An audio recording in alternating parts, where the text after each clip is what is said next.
Hello friends, welcome to our channel. तो रात को जो है एसएससी सीजीएल का रिजल्ट आया था और इस रिजल्ट ने थोड़ा सा धमाका किया है।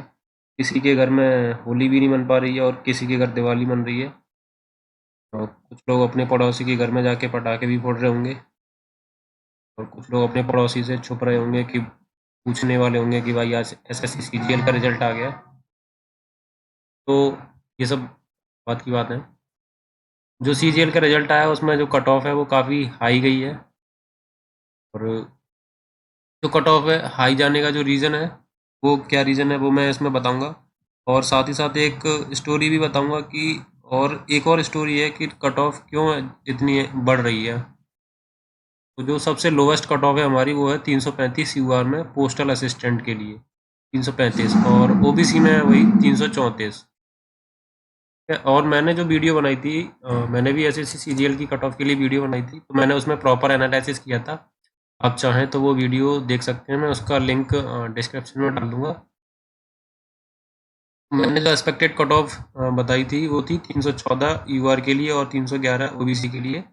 बट जो एक्चुअल कट ऑफ है उसमें हमें देखने को 20 नंबर का डिफरेंस देखने को मिल रहा है। ठीक है, वो डिफरेंस क्यों है? क्योंकि जैसे किसी ने क्वेश्चन अटेम्प्ट किया और उसमें उसका क्वेश्चन जो रॉन्ग है, रॉन्ग एसएससी की तरफ से था, तो उसने क्वेश्चन अटेम्प्ट किया तो वहाँ पर उसके माइनस मार्क्स जो है माइनस होंगे। जो हमने जो डेटा एनालिसिस किया है वो सॉरी रैंक मित्रा का जो डेटा था उसके ऊपर एनालिसिस किया था। और वहाँ पे उसके मार्क्स नहीं थे, मतलब माइनस में ही मार्क्स थे। अगर किसी ने रॉन्ग क्वेश्चन किया तो उसके हिसाब से मार्क्स थे। अब एसएससी ने उन क्वेश्चंस को रिवाइज किया है तो किसी के 4 नंबर और किसी के 3 नंबर बड़े होंगे।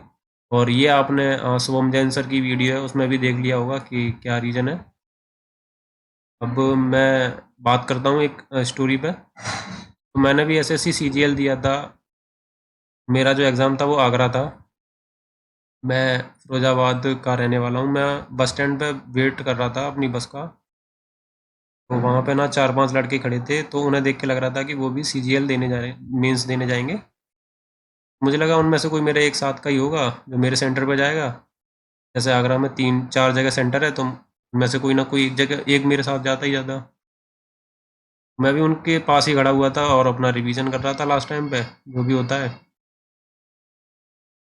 तो वो सब लोग एक वर्ड यूज़ कर रहे थे, डिपार्टमेंट डिपार्टमेंट। तो उनकी बातों से ये लग रहा था कि वो ऑलरेडी सेलेक्टेड है किसी न किसी जॉब में, और वो जॉब करते भी हैं। और वो सब लोग ना एक ही टाइप की जॉब करते हैं, क्योंकि सबकी बातें सेम ही थी। भाई मेरे डिपार्टमेंट में ये है, मुझे छुट्टी नहीं मिल रही है, कोई अपने घर से परेशान था, इस तरीके की वो बातें कर रहे थे। मैं जॉब से आता हूँ और मैं घर घर पे जाता हूँ, फिर घर वालों के अलग ताने होते हैं, उनके काम होते हैं, वो काम करके दो, नहीं करो तो फिर सुनाने लग जाते हैं कि क्या ही है। ठीक है, वो उनके पर्सनल रीज़न थे, उस पर नहीं जाते हम।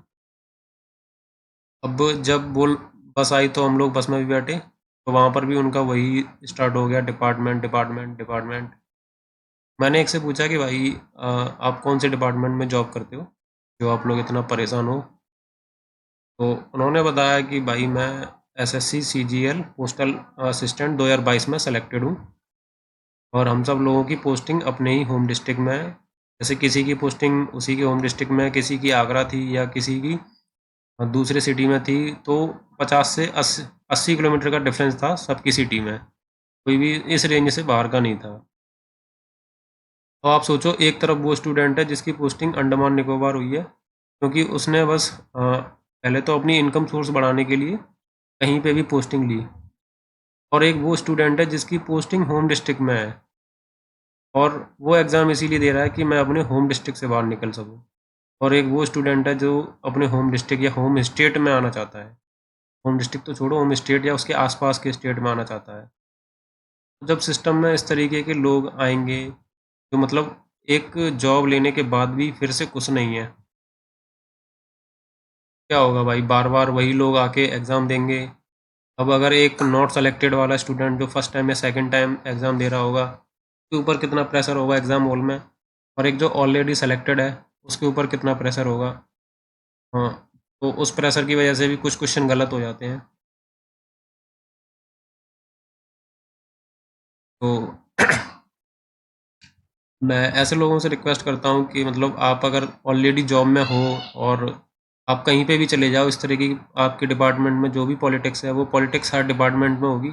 Even if even if you are in selected in private job, तो वहाँ पर भी आपको सेम ही सिचुएशन देखने को मिलेगी। तो ऐसा कोई डिफरेंस नहीं है कि प्राइवेट और गवर्नमेंट, पॉलिटिक्स हर जगह पर है। सभी लोग अपना अपने नंबर बनाना चाहते हैं। गवर्नमेंट में बस ये है कि वहाँ पे जॉब सिक्योर है और प्राइवेट में जॉब सिक्योर नहीं है। बाकी मुझे लगता है कि हर जगह आप सेम ही है। प्राइवेट में सैलरी थोड़ी सी कम होती है। तो ऐसा लगता है कि जॉब लेने के बाद में सब कुछ ठीक हो जाएगा, बट उन लोगों की बातें देखकर मुझे लगा नहीं कि सब कुछ ठीक हो जाएगा, बल्कि वो लोग जॉब लेने से ज़्यादा परेशान थे। एक स्टोरी आपने सुनी होगी, रैट रेस वाली।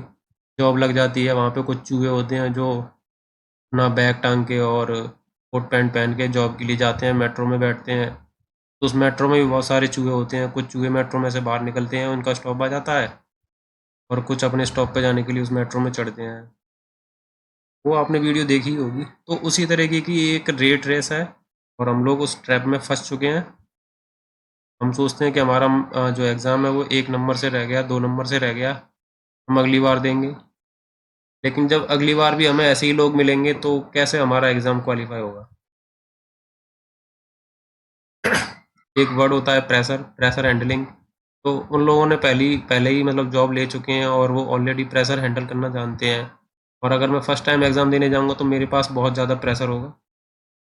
जैसे मैंने जब एग्ज़ाम दिया था तो मुझे इतनी टाइपिंग नहीं आती थी। तो बट मेरी प्रैक्टिस अच्छी थी, मुझे पता था कि 25 की स्पीड से भी मैं अगर मैं करूँगा तो मैं पूरा पैराग्राफ टाइप कर लूँगा। मेरे बगल में जो बैठा था उसकी स्पीड बहुत ज़्यादा थी। मतलब आप मान के चलो 35-40 के आसपास उसकी स्पीड थी। जो मॉक मॉक टेस्ट होता है ना वहाँ पे, तो उसने जो 10 मिनट का पैराग्राफ था वो 5 मिनट में ख़त्म कर लिया। अब वो 5 मिनट में मेरे ऊपर प्रेशर बना रहा था कि भाई जल्दी कर, टाइम निकल जाएगा, टाइम निकल जाएगा। मैंने उसको बोला कि भाई मेरा हो ना हो, ये एक मॉक है।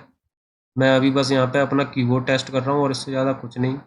बाकी का जो अगला टेस्ट आएगा मैंने घर में प्रैक्टिस कर रखी है, मुझे ज़्यादा ज्ञान ना दे। ठीक है। और जब मॉक दूसरा वाला टेस्ट हुआ तो उसमें मैंने अच्छी तरीके से अपनी टाइपिंग कर दी थी, पूरे वर्ड टाइप किए थे। तो यही थी स्टोरी कि आप अगर आप ऑलरेडी जॉब में हो तो प्लीज़ आप इस तरीके से स्विच ना करें, क्योंकि आप कहीं पे भी चले जाएं आपको सेम ही सिचुएशन देखने को मिलेगी।